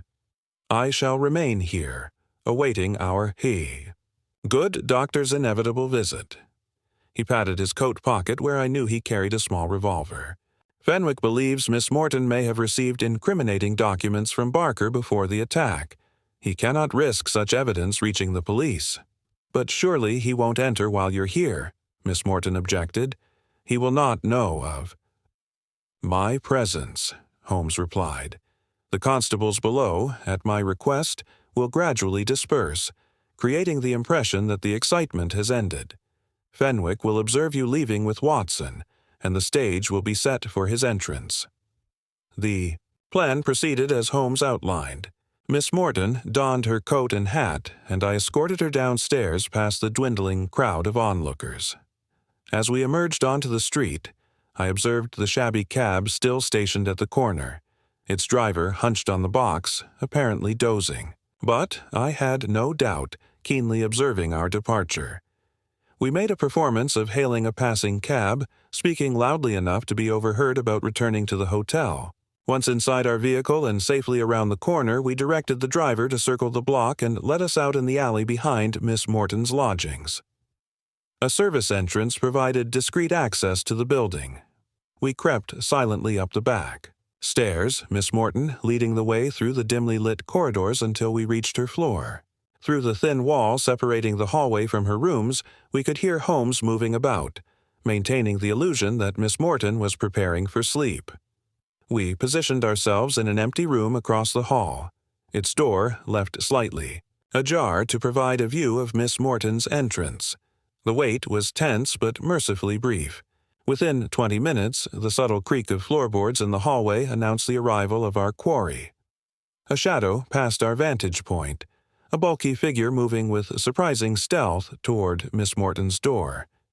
In the dim gaslight, I glimpsed not the respectable physician I had interviewed, but a man transformed by desperation.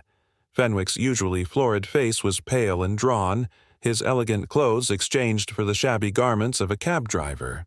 Most alarming was the object in his gloved hand, a physician's syringe, uncapped and ready for use. With practiced precision, he extracted a slim implement from his pocket and manipulated Miss Morton's lock. The door swung open silently, and he slipped inside. We waited for Holmes's signal, straining to hear the ensuing confrontation. "Good evening, Dr. Fenwick," came Holmes's calm voice through the thin wall. "I believe you're making a house call at a rather unconventional hour." A startled oath, followed by the crash of furniture being overturned. Holmes continued with unnerving composure. The syringe contains the same modified digitalin, I presume. A fitting end for an inconvenient witness. Death by apparent heart failure, your specialty. Holmes. Fenwick's voice had lost all its professional polish. How did you deduce your involvement? It required surprisingly little effort once I examined the pattern. Only a physician with intimate knowledge of each victim's health could select such perfect targets. Only someone with your expertise could modify the poison so effectively. We heard movement, a scuffle of sorts, as Fenwick apparently lunged at Holmes. I burst from our hiding place, Miss Morton close behind, and charged into the room to find an astonishing tableau. Fenwick lay sprawled across an overturned chair, the syringe shattered on the floor beside him. Holmes stood over him, revolver, trained steadily on the physician's heart. What struck me most, however, was Fenwick's expression, not fear or rage, but a peculiar relief, as if a great burden had finally been lifted. "It's finished, then," Fenwick said quietly as I secured his hands with my belt. "I suppose I've known this moment would come since the first death." 7 murders, Dr. Fenwick, Holmes stated coldly. 7 lives sacrificed to greed. 8, Fenwick corrected, his voice hollow. "You've overlooked the first. My wife, Eleanor." "Your wife?" Miss Morton exclaimed in confusion. "The true beginning of this sordid affair," Fenwick explained, a strange compulsion to confess seemingly overtaking him. "Eleanor suffered from a genuine heart condition. Vincent Thornfield, then merely an ambitious mortuary assistant, approached me after her funeral, having noticed discrepancies in her medication. Rather than expose my error in prescription, he proposed a partnership, one that would prove lucrative for us both. Blackmail that evolved into conspiracy, Holmes observed. Precisely. Thornfield had vision, I'll grant him that. He recognized that my position gave me access to wealthy patients with minor heart conditions. Perfect. Candidates for our scheme. His sister, Lydia, provided the feminine charm necessary to influence the victims. A bitter smile crossed Fenwick's face. I merely provided the medical expertise and convenient death certificates. And a share of the profits, I added harshly. A handsome share, Fenwick admitted, though less than my partner's. I was always the cautious one, counseling restraint, selectivity, but Vincent grew ambitious, Lydia grew greedy, and our careful operation became increasingly reckless. The sound of heavy footsteps on the stairs interrupted his confession. Inspector Lestrade appeared in the doorway, accompanied by 2 constables. "Your message reached me at home, Holmes," Lestrade announced, surveying the scene with satisfaction. "I see you've completed the set. Dr. Malcolm Fenwick, I must say I'm disappointed. A man of your standing." As the constables took Fenwick into custody, I noticed Holmes examining a small notebook that had fallen from the doctor's pocket during the struggle. His expression grew increasingly grave as he flipped through its pages. "Names," he murmured, to me once Fenwick had been escorted from the room. "A list of potential future victims, complete with notes on their medical conditions and estimated worth. There are at least a dozen more who would have met untimely ends had we not intervened." Miss Morton, finally giving way to the shock and strain of the evening, sank into a chair. "It's truly over, then?" "The immediate danger, yes," Holmes confirmed, "though I suspect the court proceedings will prove lengthy and sensational." "Your testimony regarding the poison will be crucial, Miss Morton." "I'm prepared to do my part," she assured us, her natural composure gradually returning. "After all, it was my evidence that helped you identify the conspirators." Holmes exchanged a curious glance with me before responding. "Actually, Miss Morton, while your contribution was invaluable, the first thread that led us to this case came from another source entirely." "Lady Carmichael," I suggested, recalling our earlier meeting. "Indeed. A remarkable woman whose persistence in seeking justice for her husband ultimately unraveled the entire conspiracy. Holmes gathered his hat and coat, apparently satisfied that our night's work was complete. Which reminds me, we must ensure she remains under protection until Fenwick's formal charging, though with all three conspirators now in custody, I believe the immediate threat has passed. As we departed Miss Morton's lodgings, the eastern sky showed the first pale streaks of dawn. London was beginning to stir around us, unaware of the deadly plot that had been thwarted during the night.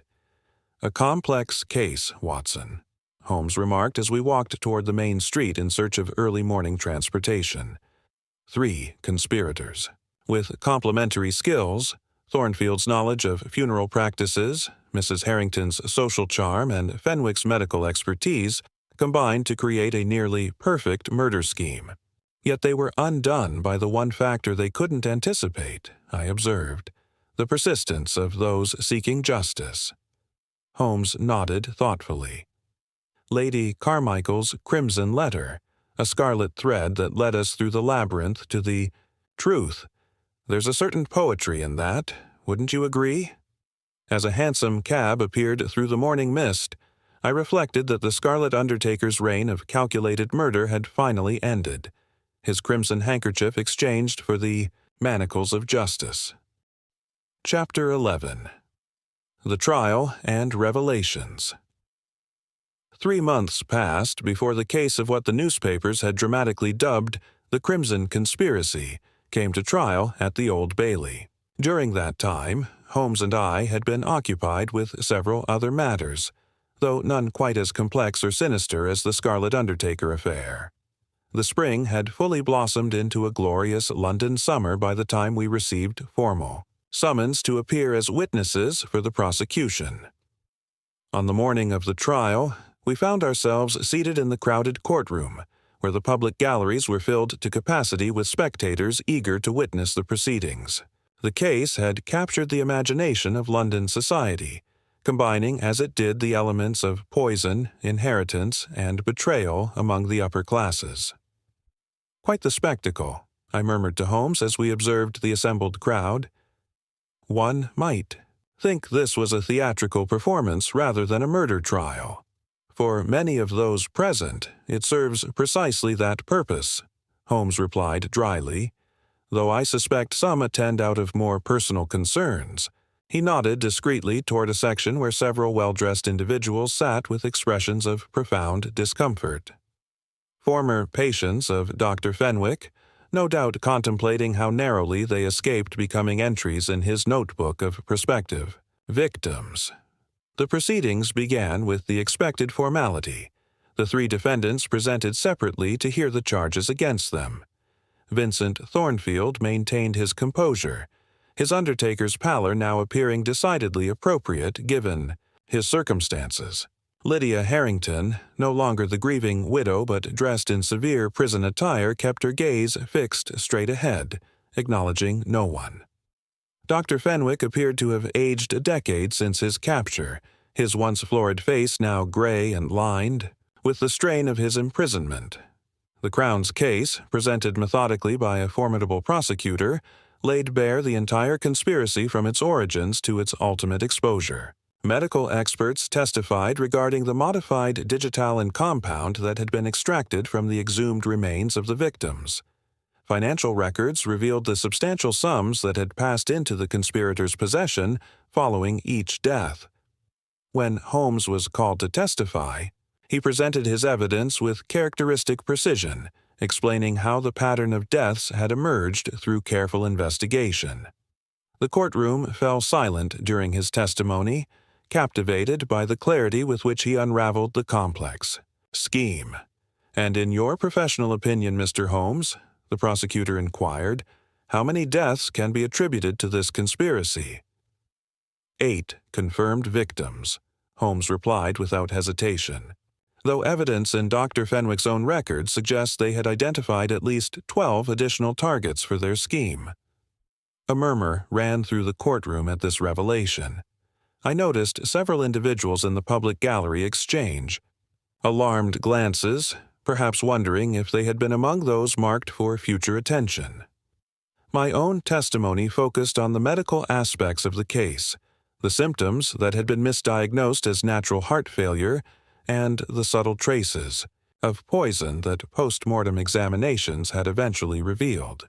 Clara Morton provided crucial evidence regarding the chemical composition of the poison, while Lady Carmichael testified with dignity about the events surrounding her husband's death.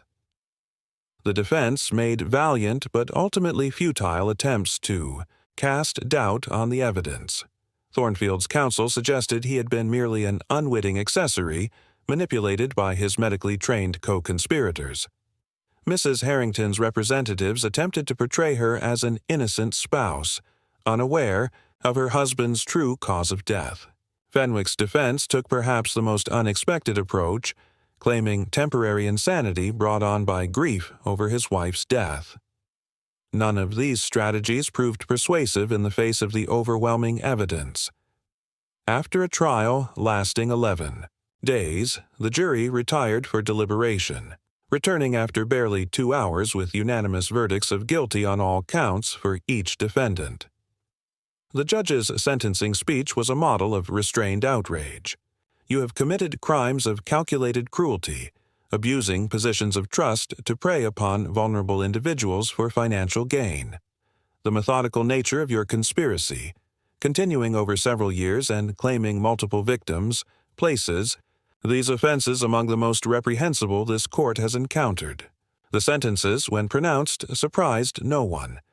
Death by hanging for all 3 conspirators. As they were led from the dock, I observed 3 markedly different reactions. Thornfield maintained his composure to the last. Mrs. Harrington, finally, broke down in tears, and Fenwick seemed almost relieved, as if the judgment represented a form of absolution for his crimes. Outside the courthouse, Holmes and I found ourselves surrounded by journalists eager for additional commentary. Holmes deftly deflected their more sensational questions, emphasizing instead the methodical police work that had brought the case to its conclusion. Justice has been served, he told them simply. That is the most important outcome. As the press dispersed, a carriage drew alongside us and Lady Carmichael beckoned us to join her. Once we were seated inside and moving away from the courthouse, she addressed us with evident emotion. I must thank you both, gentlemen. After 3 years, Henry can finally rest in peace. She hesitated before continuing. There is one matter, however, that continues to trouble me. During the trial, no mention was made of the first crimson letter, the one that brought you into this case. A deliberate omission, Holmes acknowledged. I saw no need to complicate. The prosecution's case with additional elements. The evidence was more than sufficient without it. Besides, I added, the letter led us to the truth, which was the ultimate objective. Lady Carmichael nodded thoughtfully. I've been reflecting on that letter, Mr. Holmes. Its color was not merely decorative, was it? You realized from the beginning that it represented a signifier. Vincent's crimson handkerchief, the color of blood, the scarlet thread running through their crimes. Indeed, Holmes confirmed, it was a calculated risk on your part, providing a clue that might be overlooked by a less observant investigator, but which would immediately attract my attention precisely because of its deliberate distinctiveness. The carriage had reached Lady Carmichael's residence, where she invited us in for refreshments. As we settled in her drawing room, Holmes posed a question that had clearly been on his mind throughout the proceedings. There's something I've been curious about, Lady Carmichael. How did you come to suspect Fenwick's involvement? The connection between Thornfield and Mrs. Harrington was familial, but the doctor's role was more discreetly managed. Prescription labels, she replied simply. After Henry's death, I discovered that the medication Fenwick had prescribed differed, subtly from what our regular pharmacist had provided previously. The formula had been modified, ostensibly to better address his condition, but in reality, to mask the addition of the poison. It was a small detail, but it planted the first seed of suspicion. The smallest details often prove most revealing, Holmes observed with satisfaction. As we took our leave, Lady Carmichael pressed a small package into Holmes's hands. "A token of my appreciation, Mr. Holmes. Something to commemorate the case." Later, back at Baker Street, Holmes unwrapped the package to reveal a handsome silver cigarette case. Engraved on its surface was a simple design, a scarlet thread, rendered in delicate red enamel, winding through an intricate maze. "A fitting memento," I remarked as Holmes examined it with evident appreciation. "Indeed, Watson," he agreed, setting it on the mantelpiece. "A reminder that even the most elaborate criminal conspiracy often leaves a thread that, when pulled by the right hand, unravels the entire fabric of deception." He lit his pipe and settled into his armchair, a contemplative expression on his face. "The case is closed, Watson, but its implications linger. How many other sophisticated crimes might be occurring around us, invisible precisely because of their complexity? A troubling thought, I acknowledged. Yet also a challenge," Holmes replied, his eyes gleaming with the intellectual hunger that defined him. "And one to which we must rise, for the sake of justice and the safety of those who might otherwise fall victim to the next master criminal who believes themselves beyond detection." Chapter 12. Epilogue. A fortnight after the conclusion of the trial, Holmes and I found ourselves enjoying a leisurely breakfast at Baker Street. The morning papers had finally moved on from the sensational coverage of the Crimson Conspiracy, their front pages now dominated by political controversies and society scandals. The public's fascination with the case had gradually diminished, though Holmes occasionally received letters from individuals who believed they might have narrowly escaped becoming victims of the conspiracy. Another inquiry from a former patient. "Of Fenwick's," Holmes remarked, setting aside one such letter. "Convinced that his mild palpitations last year were the beginning of a poisoning attempt rather than the consequences of excessive port, as his new physician suggests.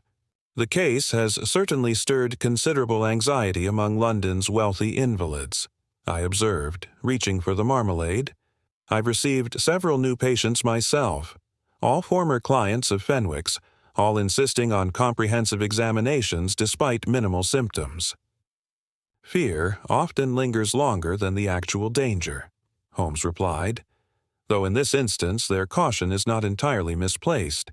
Fenwick's notebook contained names that never became victims only because we intervened in time."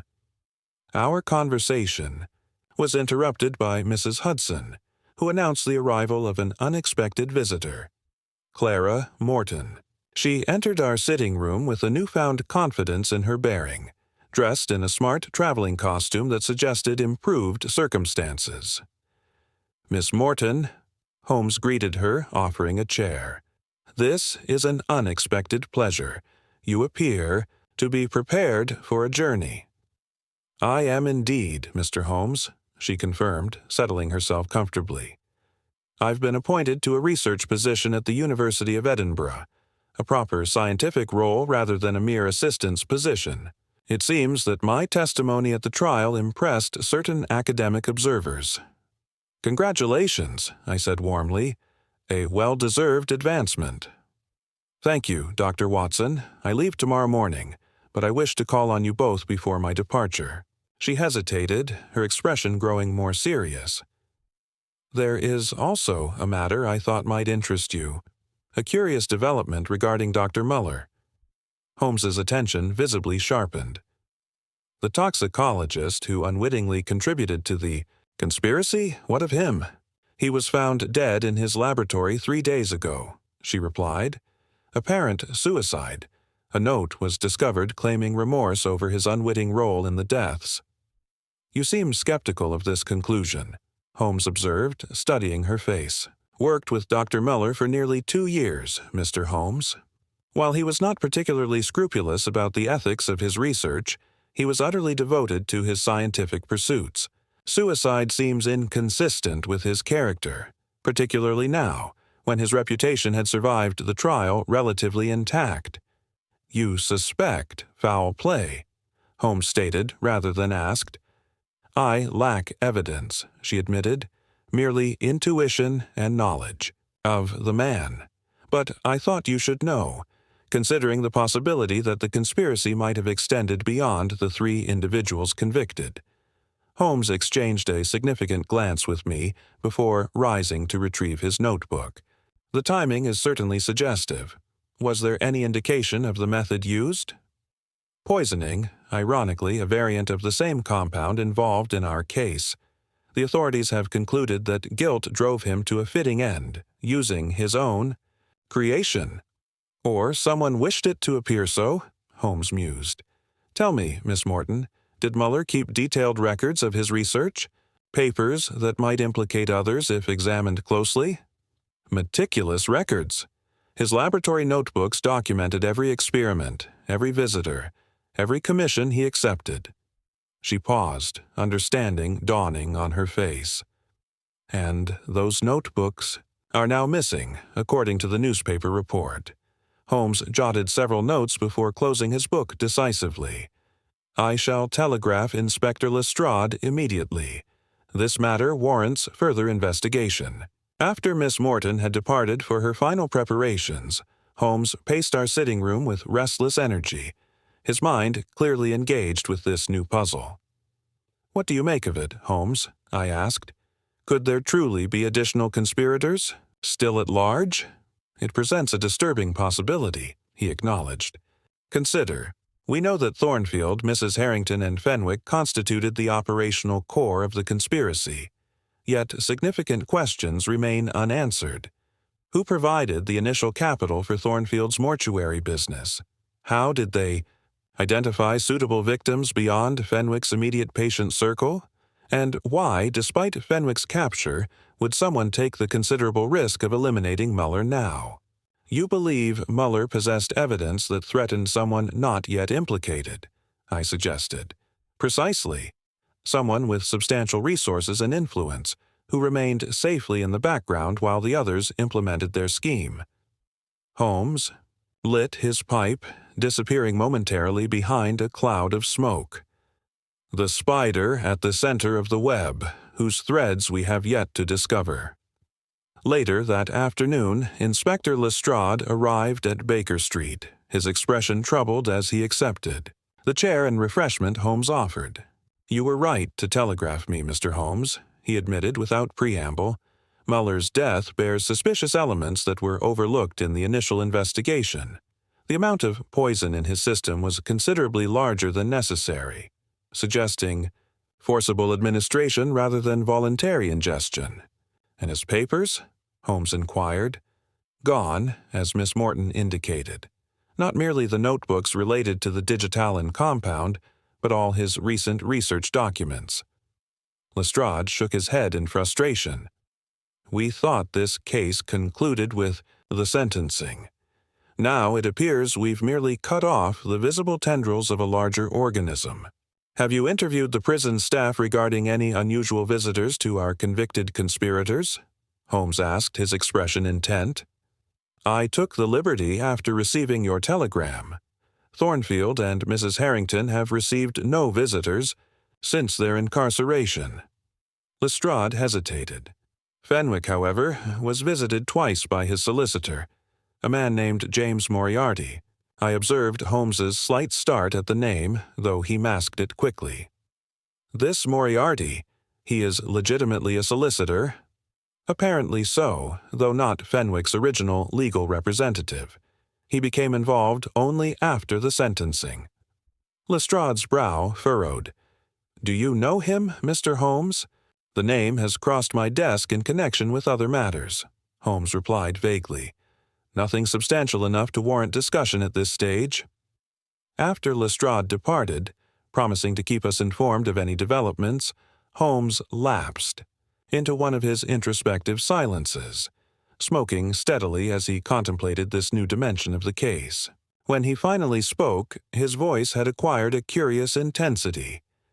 Watson, I believe we have brushed against the periphery of something far larger than a conspiracy to commit inheritance fraud. The name Moriarty has appeared in my investigations, with increasing frequency over the past year, always tangentially, never directly implicated, yet somehow connected to a remarkable variety of criminal enterprises. You suspect this solicitor may be more than he appears? I suspect, Holmes said carefully, that we have glimpsed only the smallest portion of a vast criminal network, one directed by an intellect perhaps equal to my own, but devoted to entirely different purposes.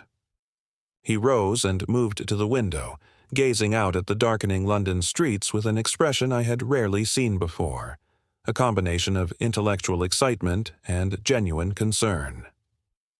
The Scarlet Undertaker case may be officially closed, Watson, but I fear it has opened the door to a greater challenge, one that may eventually demand all our resources and courage to confront. As night fell over Baker Street, I sensed that Holmes had already begun preparing himself for this unnamed future, confrontation, a battle of wits against an adversary whose full dimensions we had yet to comprehend.